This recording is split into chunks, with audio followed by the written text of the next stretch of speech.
What's up, friends? Welcome back to the Pack a Day podcast. I'm your host, Andy Herman. You can follow me on Twitter at Andy Herman NFL. Still a little bit under the weather today, so probably going to keep things just a little bit short again. I am recording this a little bit earlier in the day on Saturday, so haven't been privy to the roster moves that Green Bay did or didn't make on Saturday, but we'll certainly be keeping an eye on those as well as the inactives prior to the game tomorrow or Sunday as you're listening to this. But I'm still going to be going through my keys to the game as I do for every Sunday episode, kind of my 10 things to watch for, and then, of course, my final prediction as well. So, of course, the 1A thing to be watching for, at least that's going to be the storyline in this game, is going to be Mike McCarthy's return to Green Bay. I think there's just a couple things that go along with that, right? First of all, how does the crowd respond? Two, how do both of these teams respond? I don't know that there's like I don't think this motivates the Green Bay players that much, right? I don't think outside of maybe Aaron Rodgers, maybe Rodgers is a bit more motivated to try to get the win versus McCarthy, but I think he has a ton of respect for McCarthy, so I don't know that that's necessarily a motivating factor. But we've already heard from the Cowboys players that they are definitely motivated to get this win for their coach who was fired in Green Bay. So I do think this adds a level of intrigue and just to see how motivated both of these teams are to win this game. Clearly for the Cowboys, this is a very important game as they look at seeding for potential NFC East, NFC playoffs. They are trailing the Eagles, of course, the undefeated Philadelphia Eagles. So this is a very big game in their season. For the Packers, they are just desperately trying anything they can to get a W in that win column. If not, this will be their sixth loss in a row, and I'm sure there is nobody that would rather hand it to them than Mike McCarthy. So this is going to be an intriguing game for that exact reason. And like I said, I do think the Cowboys are going to come a little bit more fired up to try to get this win for their coach who was fired by the Packers. So that is 1A on my list of things to watch. Number 2, understandably so, is Micah Parsons. Absolute freak show. If you haven't had the opportunity and the pleasure and the joy of just watching Micah play football, he is an absolute beast. Listen, I know it is blasphemous to compare anyone to Lawrence Taylor. He's the modern day Lawrence Taylor. He can do everything. He can play off-ball linebacker. He can rush the passer. He can win with speed. Like, he's also just unique in how he rushes the passer, the way he lines up, the way he's able to get inside, the way he's able to get around the bend, but mixes it with solid strength and athleticism. Like, he's just an absolute freak show. So 1A is, or I guess 2A is how they handle Micah Parsons. And that's no easy task because he can come at you from literally anywhere and everywhere. He can basically pick which Packers offensive lineman he wants to go against if they want to go that route. You know, do they test David Bakhtiari to see how that knee's doing? Do they test Yash on the right side? That would be my guess. But he can also run or rush from the inside, blitz from anywhere. You just have to be cognizant of him at all times. And sort of as an aside to this, 2B, if you will, is I'm still very intrigued at the evolution of this offensive line. I do believe, and I think we saw some signs of it specifically in pass protection last week, that an offensive line of Bakhtiari, when he's in there, and Jenkins, Myers, John Runyon Jr., and Yosh Nijman can be a solid offensive line, 1 through 5, left to right.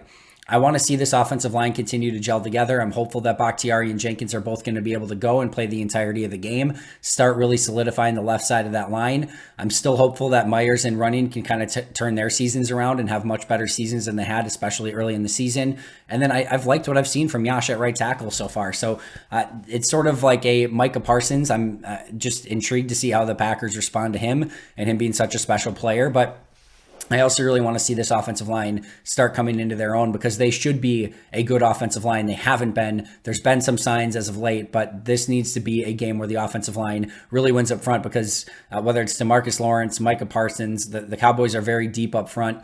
They have the ability to cause havoc and wreak havoc all game long, so that is going to be a matchup to watch for. Number 3 on my list is Kenny Clark versus the Cowboys interior. Clark's very semi-quietly had a really rough couple weeks. His game against Buffalo was arguably bad, like almost really bad.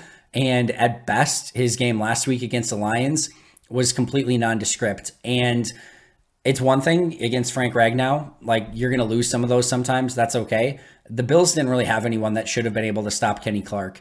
And Kenny will go through every once in a while a stretch or two where he doesn't play his best brand of football.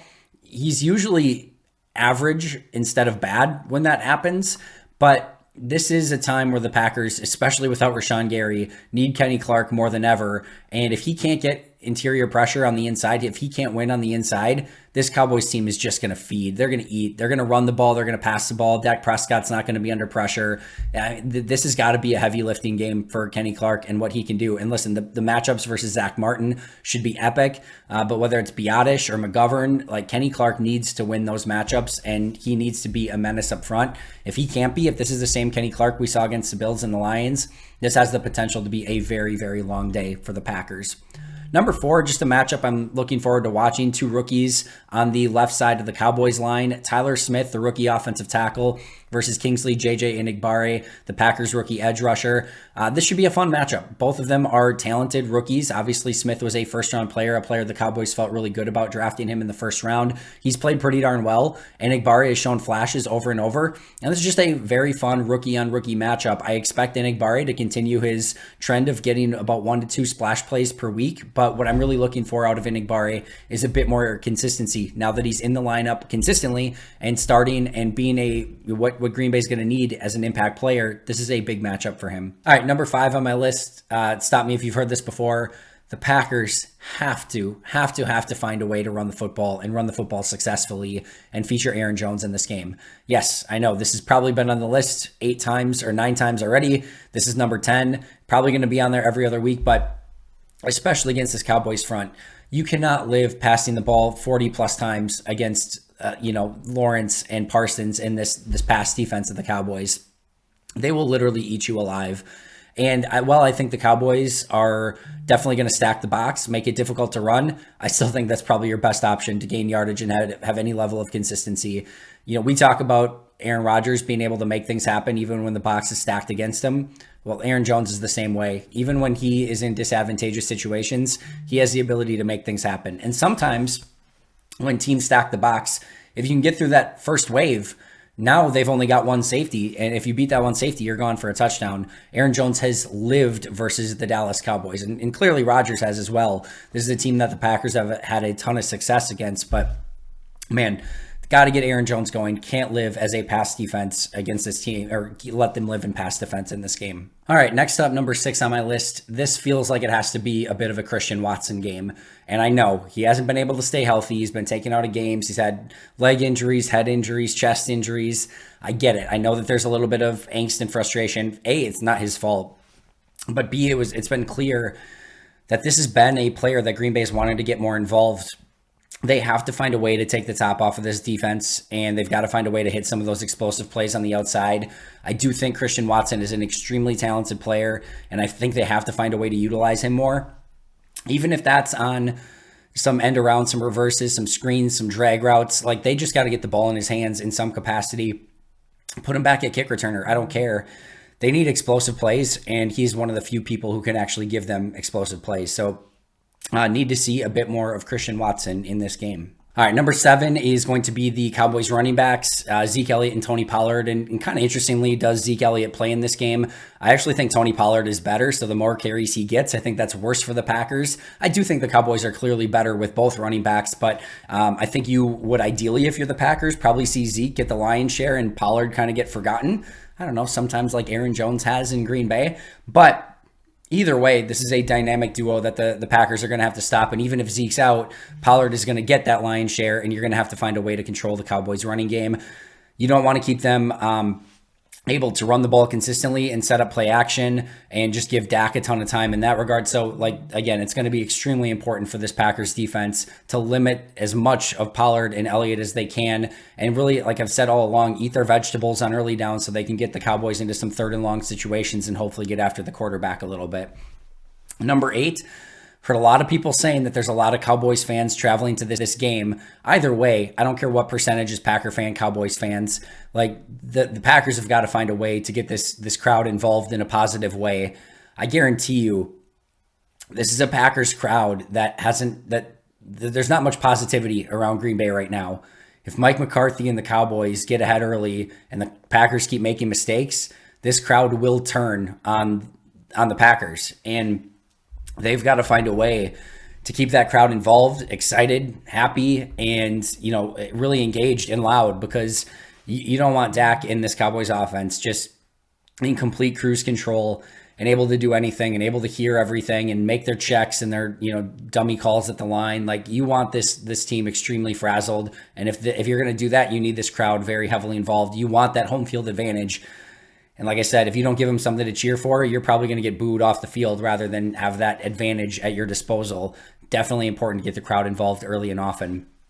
Number 9, what offense do we see from the Packers? And what I mean by that is, do we go back? Like, we've seen this stagnant 11 personnel, no motion, one-on-one matchups that the Packers receivers can't win. Do we see basically the old 11 Mike McCarthy version of the offense as an homage to the coach across the field?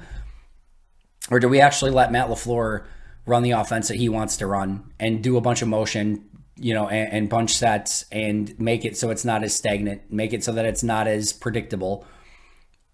You can't do the same thing over and over and expect to have results. If you couldn't beat the last place Detroit Lions, one of the worst secondaries that I've seen in the NFL in the past handful of seasons, with what you've been doing, it's not going to get any easier. And the Cowboys, they will eat, sleep, and breathe press, cover one, press man, and just, completely obliterate these Packers wide receivers. So Green Bay has to do something different. I want to see a more Matt LaFleur based offense. If we just see the same stagnant 11 personnel go win your ISO routes, the Packers are going to lose this game by 30. Like, it's just, they don't have a chance. They don't have a chance in hell if that's the way that they want to play this game.